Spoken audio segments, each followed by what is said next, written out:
তোমরা আশা করছি অনেক অনেক ভালো আছো। আর সবথেকে ইন্টারেস্টিং এবং মজার ঘটনা হলো আমরা হারুন সালেমের মাসে অলরেডি তোমাদের পড়িয়ে দিয়েছি এবং ক্লাসগুলো আপলোডও করে দিয়েছি। যারা ক্লাসগুলো দেখোনি ডেসক্রিপশনে লিঙ্ক দিয়ে দিচ্ছি, অবশ্যই দেখে নিবা। আর একটাই প্রশ্ন, একদম ঠিক শুনেছো, একটাই প্রশ্ন আমরা পড়বো এখান থেকে, যেটার উত্তর আমরা যে কোনো প্রশ্নের উত্তর একটু যদি চালাকি করি তাহলে উত্তর করতে পারবো। তাহলে সেই প্রশ্ন কি এবং তাদের উত্তর কি হতে পারে আমরা আলোচনা করছি। যেহেতু একটাই উত্তর সবগুলোকে কাভার করবে, তাই উত্তরের মান একটু শক্তিশালী বা শক্ত প্রকৃতির আমরা শব্দ ব্যবহার করেছি, সেই শব্দগুলোকে তোমাদের খেয়াল রাখতে হবে। তো চলো শুরু করা যাক। সবাই আমার এখানে দেখো, এক প্রশ্নটা এরকম দেখো, শহরে গৌরবী আর হারার সমাজ অনেক বড়, বক্তব্যটির মাধ্যমে লেখিকা কি বোঝাতে চেয়েছেন? অথবা এভাবে আসতে পারে, গৌরবীর শুকনো বুকে কিসের ঢেউ লাগলো, গল্প অবলম্বনে বুঝিয়ে দাও। অথবা পরীক্ষায় আসতে পারে, দুঃখী আর এক দুঃখীর মন বুঝে ব্যাখ্যা করো, কেন দুঃখী আরেক দুঃখীর মন বুঝবে। অথবা আসতে পারে, তার স্বর্গ আর হারার মায়ের স্বর্গ কি এক হতে পারে, কেন এই বক্তব্য। তোমার নিজের ভাষায় বুঝিয়ে লেখো। আর হ্যাঁ, তোমরা খাতা কলম নিয়ে প্রস্তুত হও, সাথে সাথে নোটটা কিন্তু লিখে নেবে। অথবা আসতে পারে, হারুন সালেমের মাসিক গল্পে মানবিক মূল্যবোধের অবক্ষয় যেভাবে ধরা পড়েছে তা লেখো। অথবা আসতে পারে, হারুন সালেমের মাসিক গল্পের মর্মার্থ, বিষয়বস্তু এবং সারমর্ম লেখো। তো চলো নোট শুরু করা যাক। তোমরা উত্তর লিখবে, উত্তরে পয়েন্ট করবে 1 নম্বর লেখিকা পরিচিতি, সেখানে লিখবে বাংলা সাহিত্য বিষয়ের বহুমাত্রিকতা ও দেশজ আখ্যানের অনুসন্ধানে ভূমিকা রেখে, আত্মক্লিষ্ট মানুষের হয়ে কলম হাতে নিয়ে যিনি যুগান্তকারী প্রতিভার মধ্য দিয়ে আবির্ভাব হয়েছিলেন তিনি হলেন মহাশ্বেতা দেবী। ব্র্যাকেটে আমরা তার জন্ম এবং মৃত্যুসাল লিখেছি 1926 টু 2016।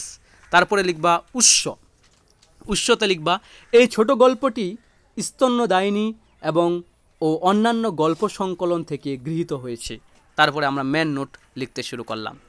দেখো, সামাজিক ময়না তদন্তের নীরব খতিয়ান হারুন সালেমের মাসি, অন্য কলম দিয়ে ইনভার্টেড কমা লাগাবে।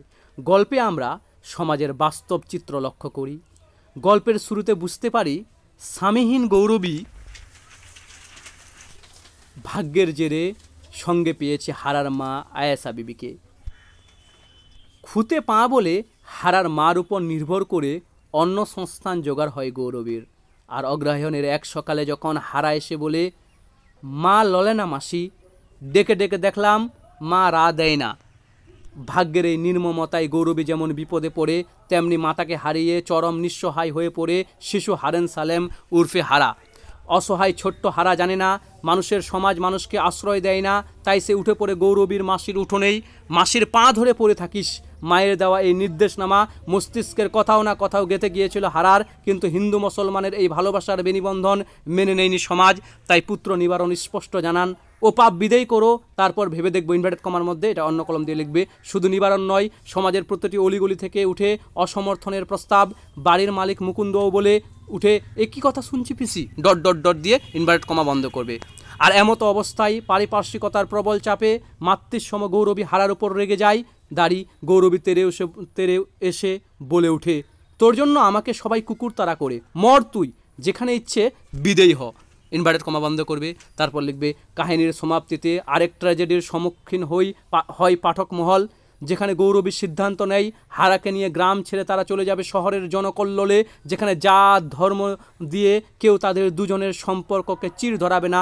লেখিকার ভাষায়, শহরের গৌরবী আর হারার সমাজ অনেক বড়, সমুদ্রের মতো, সেখানে একবার মিশে যেতে পারলে আর কোনো ভয় থাকে না। আর এভাবেই ভালোবাসা, স্নেহ ও মমতার কাছে পরাজিত হয় সমাজ। এই ছিল আমাদের নোট। তোমরা অবশ্যই লিখে রাখবে এবং লিখে নেবে। আশা করছি তোমাদের ভালো লাগবে, আর বন্ধুদের মধ্যে অবশ্যই শেয়ার করে দেবে। Thank you so very much.